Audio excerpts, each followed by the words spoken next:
Quand Allah subhanahu wa ta'ala nous dit sur le prophète, il dit j'ai été envoyé pour parachever, ça c'est ce que dit le prophète, et Allah subhanahu wa ta'ala il lui dit وَمَا أَرْسَلْنَاكَ إِلَّا رَحْمَةً لِلْعَالَمِينَ. Tu as une miséricorde, mais pas simplement pour les musulmans. Mais pourquoi est-ce qu'il a une miséricorde sur les mondes s'il était venu pour les musulmans? C'est parce que s'il est venu pour les musulmans, c'est que les musulmans doivent être une miséricorde qui le suit pour les mondes. C'est logique ça, non? Je peux vous poser une question entre nous. Une question que je pose un à un. Vous la prenez pour vous. Chacun pour vous, là, dans cette salle. Dans votre entourage. Dans votre entourage. Pas simplement l'entourage musulman, mais déjà dans l'entourage musulman, dans votre famille, dans votre communauté, mais regardez un peu plus loin. Dans votre entourage, des femmes et des hommes qui ne connaissent pas votre religion ou qui vivent à côté de vous.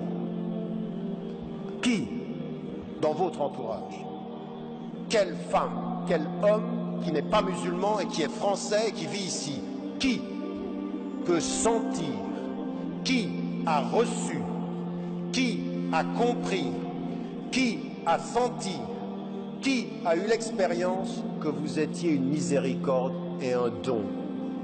Qui? Qui? Si Allah subhanahu wa ta'ala dit وَمَا أَرْسَلْنَاكَ إِلَّا رَحْمَةً لِلْعَالَمِينَ, c'est que toi, tu es le guide de tous ceux qui viennent après. لَقَدْ كَانَ لَكُمْ فِي رَسُولِ اللَّهِ أُسْوَةٌ حَسَنَةٌ. Il est le meilleur exemple. Donc nous, on est destiné à répandre sa miséricorde. N'est-ce pas? On suit, on répand sa miséricorde. On répand sa compassion. On répand son pardon. On répand sa générosité. On répand son service. Il est venu, il a parlé au plus grand des leaders et il servait le plus pauvre. Et c'était sa miséricorde. Parce qu'il était, lui, le prophète, quelqu'un qui appelait et qui appliquait, comme l'a dit son épouse. Ils ont cette compassion et cette miséricorde. Et puis, on est avec ceux qui nous attaquent, debout. Mais tous ceux qui sont autour de nous. Allah il ne vous interdit pas contre ceux qui ne vous laissent. Ici qui fait référence dans le verset, c'est quoi? C'est l'affection, c'est le don. En quoi êtes-vous une rahma pour la France? Avant de dire ils ne nous aiment pas, avant de dire ils ne nous comprennent pas, avant de dire tous des racistes, avant de dire on va leur montrer,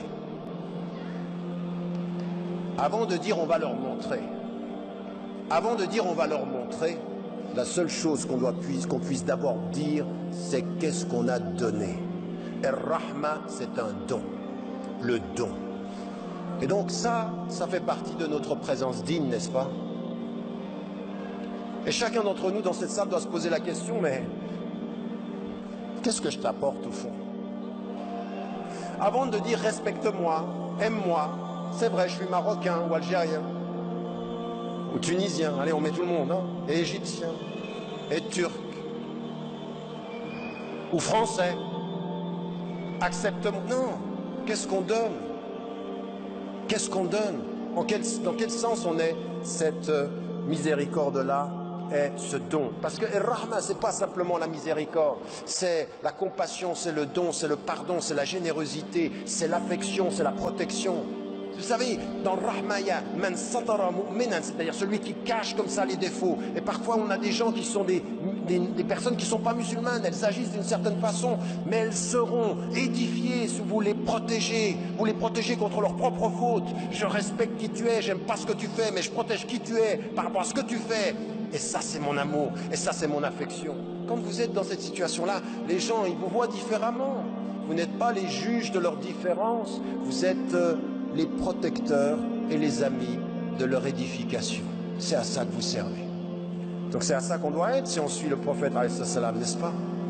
Ça devrait être ça, ça devrait être notre combat. Et donc, cette dimension-là, elle est liée aux personnes de notre religion comme aux personnes des autres religions, et puis en particulier, elle est une dignité qui doit se présenter. Ne faites jamais en sorte Ne faites jamais en sorte qu'une femme ou un homme, dans votre entourage, parce qu'il est pauvre ou qu'elle est pauvre, perde sa dignité dans votre relation à elle. Préservez la dignité des pauvres. Et ça, c'est un message du Coran qui est très très important. Quand les gens lui disaient « Mais qui te suit? Il n'y a que les pauvres qui te suivent. » Et le prophète n'a jamais fait en sorte que les pauvres perdent leur dignité. Ils sont pauvres, c'est une situation sociale, on les aide, mais toujours avec la dignité, toujours avec le respect de ce qu'ils sont.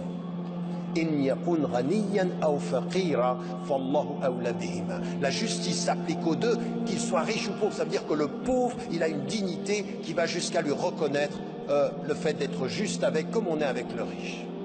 Ça, c'est une des façons pour nous de comprendre notre religion.